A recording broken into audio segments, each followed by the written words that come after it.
லாபமான அனைத்தையுமே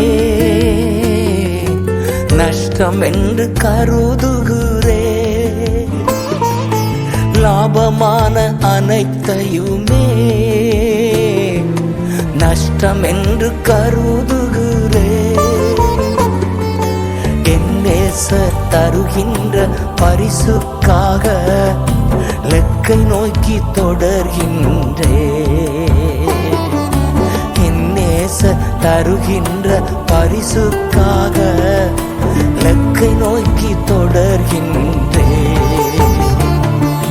நான் அல்ல, இயேசுவே என்னில் வாழ்கின்றார்.